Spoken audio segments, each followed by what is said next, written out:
Hello guys, Belle here. I wanted to break down the first series in the DK series. We're going to be talking about Unholy DKs today. Lots of changes to DKs in general, just with the feel of the normal, DK OP, so nothing too much to be concerned about. Let's talk a little bit about the core combat abilities when it comes from Unholy. Now, preface here, I do play Unholy now as one of my alts. I leveled all the way to 100 as Unholy. I always preferred Unholy for its game style, its gameplay. I'm sure there's a lot of you Frost and Blood TKs out there, but I did enjoy some of the more difficult finessing the damage when it came to Unholies. Keep in mind, they were not the go-to for PvP. Of course, you did typically want to do your frost damage when it came to RBGs, and then of course blood for the flag carriers, but I definitely do enjoy playing Unholy when I do play on my DK. We all know Belle's melee is hilarious. I'm not built for melee, but I do enjoy doing melee every now and then. So before we do anything else, I wanted to talk about something that's a little bit important, and that's as far as the runes are concerned. So they did abolish the Frost, Unholy, and Blood runes in this situation where you could only use certain spells with certain amount of runes for Unholy, Frost, and things like that. They've actually abolished that, and it's just going to be strictly focused on runic power. Now, you might assume that this might be, making it a little bit easier as far as gameplay goes, but this just means that your whole focus here when you're doing some of your damage dealers is going to be generating your runic power, so that you can use it for some of your mega spells and get some really good procs off.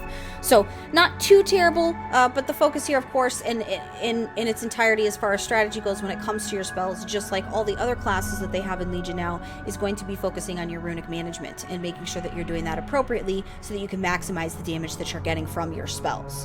So let's talk a little bit about the core abilities you're going to be dealing with when it comes to Unholy Death Knights. So you have Outbreak, Festering Strike, Scourge Strike, Death Coil, Sudden Doom, your Dark Transformation, Death and Decay. Your Mastery here is going to be your Dread Blade, which is going to increase all your shadow damage done by 50%. Your Unholy specific talent's going to be All Will Serve, which is a passive ability. Your Raised Dead will summon an additional skeletal minion, and its cooldown is removed, so you don't have a cooldown on your Raised Dead anymore. Now, I did play a little bit around with Unholy before doing this video, because with DKs, because of such a wide range of people play them, I wanted to make sure that I really had all the knowledge about the changes going into it, to make sure I really knew what I was talking about when we're talking about these talents, so that I could help you guys understand what we're dealing with. So here in my window, you can see I have all the things up. Let's talk about real quick. Let's talk about your artifact weapon, which is going to be the Apocalypse. Artifact weapon's pretty legit for Unholy. I will be doing a series of artifact weapon videos for each spec, as well as breaking down what the good and the bad of that's going to be as well. So you guys don't have to worry about that. Also, if you guys haven't seen this lovely new stat window, it is condensed. They did make all the things well-rounded and bring it all into one. So it's definitely going to make it better for you guys. I didn't know how many of you have actually saw this or have watched previous videos. So here's your Unholy. This is a little bit about what you're looking like as far as all your spells. I did put most of them down here on the bars, so that as we're going through this video, you can peruse kind of the bottom and just make sure that some of your classic stuff is in here for the DK. I don't really know all what was removed, so as far as that's concerned, if there's stuff that was removed that you guys don't see, just remember that it is alpha, and stuff does change on a whim. Obviously, you don't have your blood presence, your frost presence, and your unholy presence. That was actually abolished as well.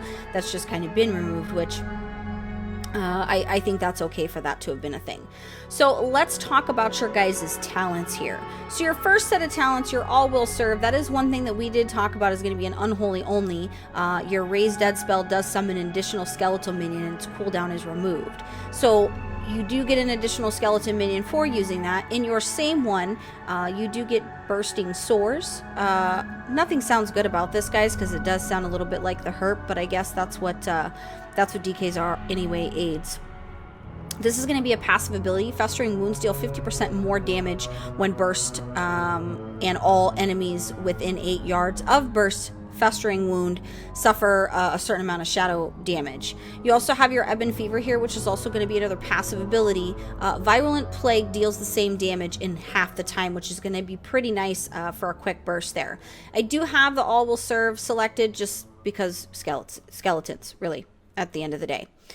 For your next set, you have Epidemic. This is an instant. It does have a small, just under 10-second recharge. It does cause all of your virulent plagues within 100 yards to flare up, dealing an additional, we'll round it out to about 50k shadow damage to the infected enemy, and an additional almost 9k shadow damage with all other enemies near them. Now keep in mind, guys, these are the base stats that I have with Wild Combatant gear at 110. Obviously, these things are going to be better with gear, improving your artifact weapon, getting your artifact power, adding talents to your artifact weapon, and things like that. In this same set, you also have Pestilent Pestules.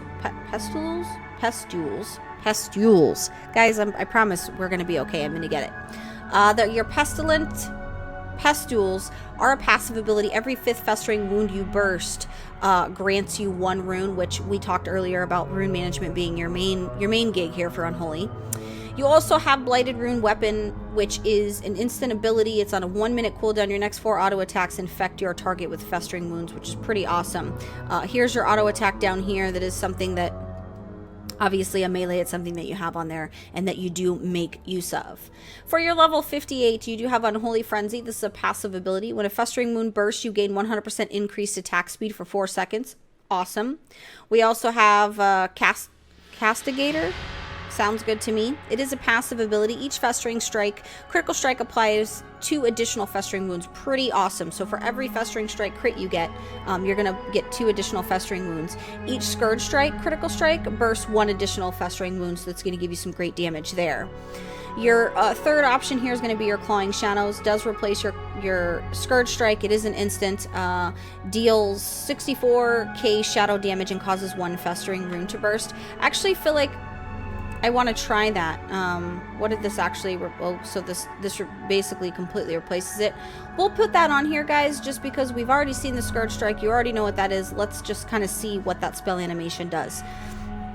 Now, this is by far my favorite part of all the DK changes, and I'm sure no matter what spec you are, this is just going to be something you all are probably going to agree with me on, except maybe some of you purists out there who feel like, you know, your Rotted Minion is going to be your way to go. So, with Sludge Belcher, your Raise the Dead now summons this the Abomination instead of your Ghoul. So, obviously, because it's an abomination, it is going to have some increased ability, so it is going to give you a little bit more damage when it comes to them helping you out. So I actually chose this because I want you guys to see it's pretty awesome.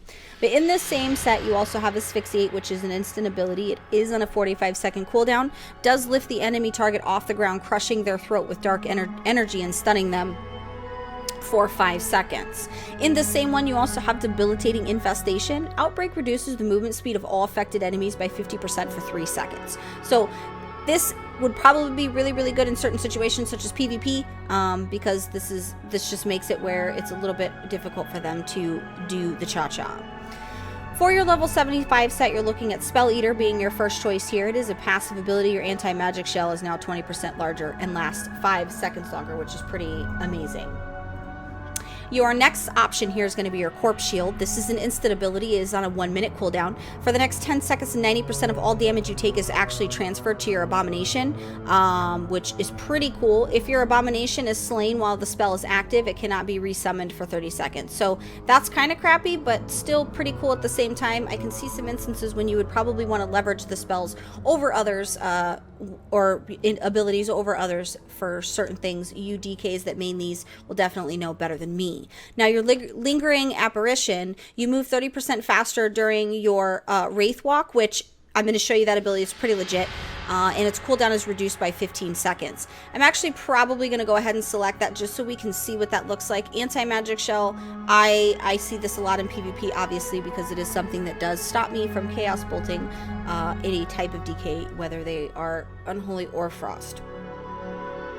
Your next set is going to be your Shadow Infusion. This is a passive ability. While your ghoul is not transformed, Death Coil will also reduce the remaining cooldown of Dark Transformation by 5 seconds. So, pretty cool. Gives you a nice little, you know, here's your Dark Transformation is on 1-minute cooldown. But, yeah, it does let you reduce that by the 5 seconds, which 5 seconds, guys, can make or break the difference between, you know, a fight if you're doing in PvP and or a boss kill or something like that.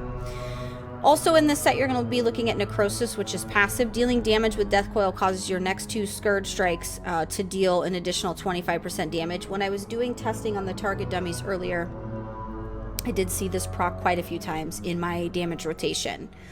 Your Infected Claws, your Ghoul's Claw attack has a 35% chance to cause Festering Wound on the target, which is pretty nice. I think in this instance, we'll just stick with Necrosis just because it's passive, it's there, and it's in the middle. So we'll just stick with that. But those are your options for your level 90. Now for your level 100, which is always going to be your best because, you know, the bottom's always the best. You have Dark Arbiter. Replaces your summon Gargoyle. This is a 3-minute cooldown. You summon a Valkyr to attack the target for 15 seconds. The Valkyr will gain 1% increased damage every one runic power that you spend. You're already doing damage here, so that could probably be pretty bursty in certain situations. Since your summon Gargoyle is on a 3-minute cooldown here, I feel like that is something that you could use and take advantage of if you so chose, and to have a different visual, right? We've been staring at the same Gargoyle for her, you know, since they became a thing, so something different visually is always nice. Here you also have your Defile, which does replace your Death and Decay. It's on a 30-second cooldown. Defiles the ground targeted by the Death Knight. If there are any enemies standing in the Defile, it deals an additional set amount of Shadow Frost damage to them, and it grows in radius and increases your mastery by 150. Does stack up to 10 times. While you remain within Defile, your Scourge Strike will hit all enemies near the target. So I think this sounds pretty bursty, and I know that I heard people talking about this specific skill or the specific talent as far as it being OP. So I'm thinking that's pretty cool. But you also have Soul Reaper here, which is a 45-second cooldown. Strike the enemy's soul for extreme amount of shadow damage, afflicting them with Soul Reaper for 5 seconds. Bursting a Festering Wound on the enemy afflicted by the Soul Reaper grants 7% haste for 15 seconds. This does stack up to 3 times. So I do have this here. I did already test that did a nice amount of damage right off the bat. I was pretty happy with it. But I think if you guys like, we could actually check out the Defile as well and see what we're doing, or we can also, you know, if you wanted to check out this one, we could check that one as well. We could do a bunch of things. Now, I want to preface this by saying, guys, I don't DK, so if my rotation's wrong here, or you don't like the buttons I'm clicking, tough, because I don't DK, I'm just gonna click shit. So the first thing I did want to show you is so you have your skeleton, right? That's your little second guy. Look at this guy. I'm so freaking excited about this dude. So if I could get this guy to not be in my thing so that people are so rude. We'll go, yeah, if you could go away, thanks. Okay. So let us, I want to show you this is going to be your artifact weapon, or you're just going to attack this. Okay, got it. That guy's a jerk. Let's go over here. So I don't really know what I'm clicking, guys. Like I said, I don't really DK, so there's not a whole lot of stuff that I know how to do as far as click. So I'm just gonna click some shit and see what happens. We'll click all the buttons. Here's gonna be your Wraith Walk. Pretty awesome. Fast movement speed. And then we'll do the Dark Transformation. Yeah, then you have your really big ugly guy, which is kind of cool. I think we replaced our Scourge Strike with Clawing Shadows. So if you guys want to see just kind of an idea, and then we can now pop our... Yeah, guys, I'm happy with that. That's pretty cool. I like the gargoyles, so I don't mind it. Well, the Dark Command was completely useless, but yeah, so that's pretty much... That's your stuff. Hope you guys enjoyed all these nice little... Click all the buttons. Now I'm just going to click everything because reasons. So don't judge me. So yeah, pretty happy with everything here. I dig it. I think those of you that play Unholy, yeah, this just lets you move super fast. So it's channeled. So yeah, pretty cool. That's going to be the end of your video for Unholy. If you guys are watching this video, please make sure you hit the like button. You're already here. You might as well give me a like and tell me you enjoy these videos that I've been putting together. I will be doing the PvP videos for all the DKs as soon as I'm finished with the rest of these videos. So make sure you guys, if you're new to PWNCAST, you've already subscribed. Make sure you guys give me a comment below. Tell me what you're thinking. Tell me how you're feeling. Let's have a banter back and forth. Let's conversate, you and I. And if there's anything specific you would like me to take a look at in Legion, as you guys know, I am here for you to do your bidding. So I'm going to go ahead and get on out of here. Thank you guys so much for watching. Make sure you guys give a nice little comment and a like.